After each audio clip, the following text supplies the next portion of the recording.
The Vrexian Empire had conquered 47 star systems through a simple, brutal philosophy. Identify the weakness. Exploit it ruthlessly.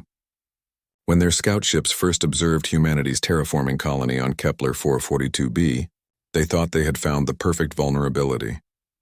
Humans, they noted with satisfaction, bonded with everything. Commander Zeth stood in the observation deck of the orbital station, mandibles clicking in anticipation. Below in the verdant forests of the human settlement, his plan was already in motion. 12 Vrexian war cubs, genetically engineered predators the size of earth bears, with razor-sharp claws and pack-hunting intelligence, had been starved for 3 cycles and released near the human engineering camp. The cubs will tear through their soft hearts before their soft bodies, Zeth announced to his officers. These engineers will try to save the beasts and die for their foolishness. Then we take the planet. What Zeth didn't know was that Dr. Hannah Voss had already spotted the first cub. She stood at the edge of the construction site, tools hanging from her belt, watching the creature emerge from the underbrush. It was magnificent, all muscle and fury with bioluminescent stripes pulsing along its spine. It was also clearly malnourished, ribs showing beneath its mottled hide. The cub growled, a sound like grinding metal. Its packmates circled in the shadows. Hannah's team reached for their plasma rifles. She raised a hand, stopping them. "Don't," she said quietly. "Look at its body language. It's scared." "Doctor, that thing could disembowel you in seconds," her assistant protested. "So could a hydraulic press, but I work with those every day." Hannah slowly crouched, making herself smaller. She pulled a ration bar from her pocket, broke it in half, and tossed it gently toward the cub. The creature's nostrils flared. It snatched the food and retreated, but its eyes never left Hannah. "We're not prey," she called to the cub, as if it could understand. "And you're not a monster. Someone just made you hungry." Over the next 4 hours, Hannah did what she did best. She engineered a solution. The cubs were pack hunters, so she couldn't separate them. They were starving, so she couldn't scare them away. They were intelligent, so she couldn't underestimate them. Instead, she did something the Vrexians had never anticipated. She gave them a job. By nightfall, the engineering camp had been transformed. Hannah and her team had constructed feeding platforms in the trees, elevated stages where the cubs could eat safely, away from the ground where they felt vulnerable. But here was the innovation. The platforms were left partially unfinished. "They're puzzle makers," Hannah explained to her skeptical crew. "Look at how they work together, how they problem-solve to surround prey. That's not just instinct, that's intelligence. Intelligence needs stimulation." She was right. The cub she'd first encountered, a smaller male she'd started calling Core, approached the nearest platform that evening.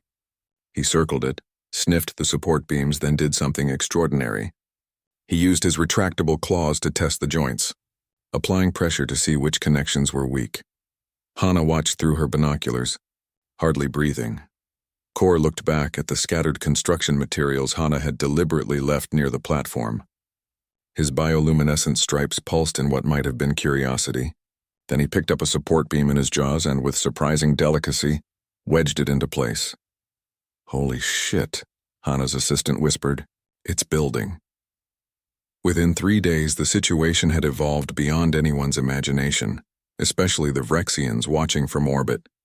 The cubs weren't just eating from the platforms. They were improving them. Core had become particularly adept at structural engineering, using his powerful limbs to bend metal supports and his surprising dexterity to manipulate fasteners. The other cubs had formed specialized roles. Some were material haulers.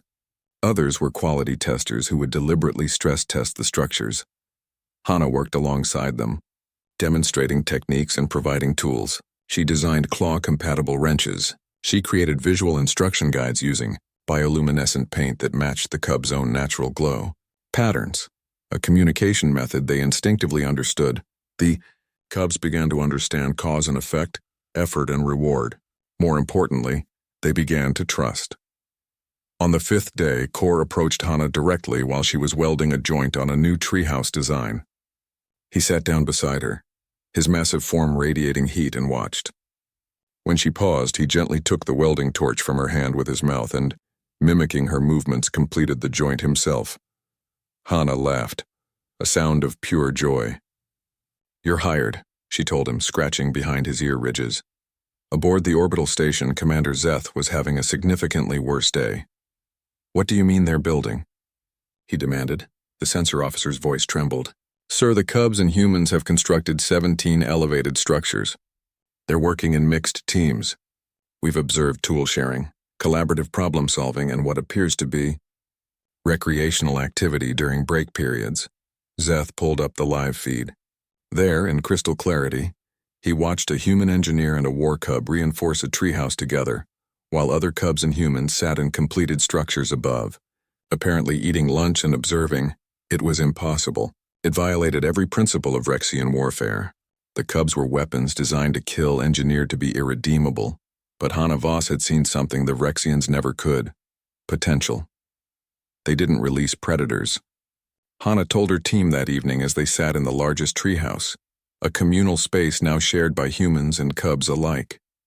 Kor rested his massive head on her lap, content. They released children. Dangerous, capable children, but still children who could learn. She looked at Kor, whose bioluminescent stripes pulsed in what she'd learned was contentment.